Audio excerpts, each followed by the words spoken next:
आज से 25 साल पहले 13 मई 2001 को 32 साल के एक वकील हेमंता बिस्वा शर्मा पहली बार असम विधानसभा पहुंचे थे। उन्होंने जलुकबाड़ी सीट से भृगु कुमार फूलन को हराया था, जो असम गण परिषद के वरिष्ठ नेता थे, और ये जीत कांग्रेस की टिकट पर मिली थी। इस बार 4 मई को असम ने उन्हें शानदार तोहफा दिया है।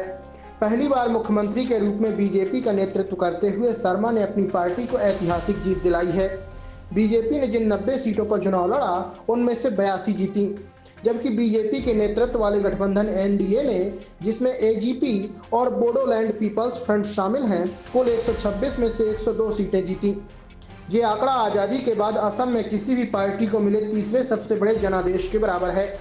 कांग्रेस ने 1972 में 126 में से 95 सीटें जीती थी और 1983 में 91 सीटें, जब असम आंदोलन के दौरान चुनाव का बड़े पैमाने पर बहिष्कार हुआ था। 2011 में कांग्रेस को 78 सीटें मिली थी और उस जीत के पीछे भी शर्मा की बड़ी भूमिका थी। हालांकि तब उन्हें तत्कालीन मुख्यमंत्री तरुण गोगोई के साथ इसका श्रेय बांटना पड़ा था, लेकिन इस बार इस जीत का पूरा सेहरा उनके सिर पर ही बंधा है। यह जनादेश शर्मा के लिए बहुत जरूरी भी था। कांग्रेस में रहते हुए वे 2011 से खुद को मुख्यमंत्री बनाने की मांग करते रहे थे, क्योंकि उन्हें लगता था कि वे राज्य के लिए ज़्यादा कर सकते हैं। कांग्रेस नेतृत्व इस बात से सहमत नहीं हुआ और अगस्त 2015 में वे बीजेपी में शामिल हो गए। नई पार्टी में भी उन्हें 2021 तक इंतजार करना पड़ा, तब जाकर उन्हें वो पद मिला जिसकी मांग वे एक दशक से कर रहे थे। मुख्यमंत्री बनना भी आसान नहीं था। 2016 और 2021 में बीजेपी की जीत के वे मुख्य रणनीतिकार थे, लेकिन इन जीतों को सिर्फ उनके नाम से नहीं जोड़ा गया।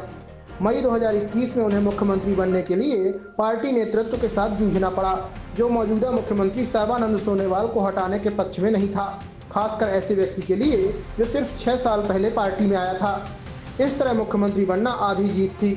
पूरी जीत के लिए उन्हें अपने नाम पर जनादेश चाहिए था। इसलिए बीजेपी की सीटें 2016 और 2021 में मिली 60 सीटों से काफ़ी ज़्यादा बढ़ाना जरूरी था। इस बार शर्मा ही चुनाव का चेहरा थे और यह संदेश दिया गया कि असम को उसका सबसे अच्छा मुख्यमंत्री एक दशक देर से मिला। इस कसौटी पर देखें तो उन्होंने सिर्फ जीत हासिल नहीं की, बल्कि पूरा समीकरण ही बदल दिया है। इस जनादेश की जमीन सोच समझकर तैयार की गई थी। शर्मा ने असम की राजनीति की पुरानी चिंता को फिर से उठाया, यानी बांग्लादेश से अवैध घुसपैठ का खतरा, और इसी मुद्दे पर चुनावी अभियान तैयार किया। दरअसल ज्यादातर अवैध प्रवासी मुस्लिम माने जाते हैं। इससे गैर मुस्लिम मतदाताओं का एकजुट होना आसान हुआ। आलोचकों ने इसे सांप्रदायिक राजनीति कहा, लेकिन असम में यह मुद्दा 1980 के दशक के असम आंदोलन से ही भावनात्मक और पहचान से जुड़ा रहा है। पहचान की राजनीति के साथ शर्मा ने नकद लाभ की राजनीति भी जोड़ी। सरकार के अनुसार असम के लगभग हर 4 में से 3 लोग किसी न किसी कल्याण योजना से जुड़े हैं। प्रमुख योजना अरुणोदय है, जिसके तहत महिलाओं को हर महीने सीधे पैसे दिए जाते हैं। अब इसकी राशि बढ़ाकर 1400 रुपये कर दी गई है और करीब 38 लाख परिवार इससे जुड़े हुए हैं। इस तरह एक लाभार्थी वर्ग बना जिसने 9 अप्रैल को वोट दिया। विकास का मुद्दा भी इससे जुड़ा रहा। सड़कें, पुल, स्वास्थ्य सेवाओं का विस्तार और निवेश सम्मेलनों ने इसे मजबूत किया, जबकि मिशन वसुंधरा के जरिए जमीन के रिकॉर्ड को व्यवस्थित किया गया। रोजगार के अवसर और पारदर्शी भर्ती प्रक्रिया के दावे ने युवाओं की नाराजगी को कम किया। कुल मिलाकर यह एक ऐसा शासन मॉडल बना जिसे विपक्ष न तो बराबरी से पेश कर सका और न ही पूरी तरह खारिज कर पाया। चुनावी नक्शा भी उनके पक्ष में बदला। चुनाव आयोग की 2023 की परिसीमन प्रक्रिया में उन सीटों की संख्या घटाकर लगभग 36 से 22 कर दी गई जहां मुस्लिम मतदाता निर्णायक थे। कुछ इलाकों को बांटा गया, कुछ को जोड़ा गया और कुछ सीटों को अनुसूचित जाति और जनजाति के लिए आरक्षित किया गया। विपक्ष ने इसे गड़बड़ी कहा, जबकि बीजेपी ने इसे स्थानीय लोगों के हित की रक्षा बताया। इससे कांग्रेस के लिए जीत का रास्ता और मुश्किल हो गया। फिर नैरेटिव की लड़ाई आई, जिसे शर्मा ने चुनाव से पहले ही जीत लिया। चुनाव से पहले उन्होंने कांग्रेस से कई नेताओं को बीजेपी में शामिल कराया, जिनमें 2 बार के सांसद प्रद्युत बोरदोलोई और पूर्व प्रदेश अध्यक्ष भूपेन बोरा शामिल थे, और दोनों बीजेपी के टिकट पर जीत गए। जब कांग्रेस के नेतृत्व में 8 दलों का गठबंधन बना, तब तक माहौल बदल चुका था। बीजेपी मजबूत दिख रही थी और विपक्ष बेहद कमजोर। शर्मा ने अपनी पिछली गलतियों से भी सीखा। 2024 में जब गौरव गोगोई ने जोरहाट लोकसभा सीट से चुनाव लड़ा, तब शर्मा ने उनके खिलाफ आक्रामक अभियान चलाया था। इससे मुकाबला डेविड बनाम गोलियात जैसा लगने लगा और गोगोई को सहानुभूति मिली। इस बार जब गोगोई ने विधानसभा चुनाव में वही सीट चुनी, तो शर्मा ने जानबूझकर शांत रणनीति अपनाई। नतीजा साफ रहा, गोगोई को बीजेपी के हितेंद्र नाथ गोस्वामी ने 23,182 वोटों से हरा दिया। उस दौरान शर्मा का अभियान एक तरह से राष्ट्रपति शैली का था। धुबरी से सादिया तक उन्होंने लोगों से कहा था कि अगर स्थानीय उम्मीदवार पर भरोसा ना हो तो वह उन पर भरोसा करें।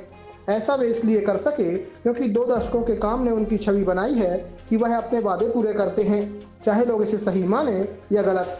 समर्थकों के लिए वे निर्णायक हैं, आलोचकों के लिए नियमों की परवाह कम करते हैं, लेकिन ज़्यादातर मतदाताओं के लिए वे बेहद प्रभावी हैं। इसके साथ ही उन्होंने राज्य में मामा की छवि भी बनाई है। वे गांवों के लोगों के संदेशों का जवाब देते हैं, रैलियों में लोगों को अपने पास आने देते हैं और सुरक्षा के बावजूद उनका दिया खाना पानी स्वीकार करते हैं। आलोचक कहते हैं कि उनका कभी कभी असंसदीय और सांप्रदायिक भाषा का इस्तेमाल इस पद के लिए ठीक नहीं है, लेकिन उन्होंने इस पद को आम लोगों के करीब लाने की कोशिश की है। इस नतीजे का असर असम से बाहर भी दिखेगा। अब शर्मा को बीजेपी में देवेंद्र फडणवीस और योगी आदित्यनाथ जैसे नेताओं के साथ देखा जा रहा है। इन नेताओं को खासतौर पर नरेंद्र मोदी और अमित शाह के बाद वाले दौर के लिए प्रधानमंत्री पद के संभावित चेहरों के रूप में माना जा रहा है। वे पहले से ही इन दोनों के भरोसेमंद सहयोगी हैं और अक्सर मुश्किल हालात में पार्टी काम संभालते हैं। ये जनादेश अलग है, यह उनकी अपनी लोकप्रियता और काम पर आधारित है, न कि किसी राष्ट्रीय लहर पर। यही बात उन्हें बीजेपी में एक खास नेता बनाती है। 25 साल पहले जो नेता पहली बार विधानसभा पहुंचा था, अब उसने खुद के दम पर जनादेश हासिल कर लिया है। दोस्तों, आप देश के किस हिस्से से हैं और आप असम के मुख्यमंत्री हिमंता बिस्वा शर्मा और उनकी इस प्रचंड जीत के बारे में क्या सोचते हैं, हमें कमेंट करके बताइए। खबर पसंद आई हो तो चैनल को लाइक, शेयर, सब्सक्राइब करना ना भूलें। धन्यवाद।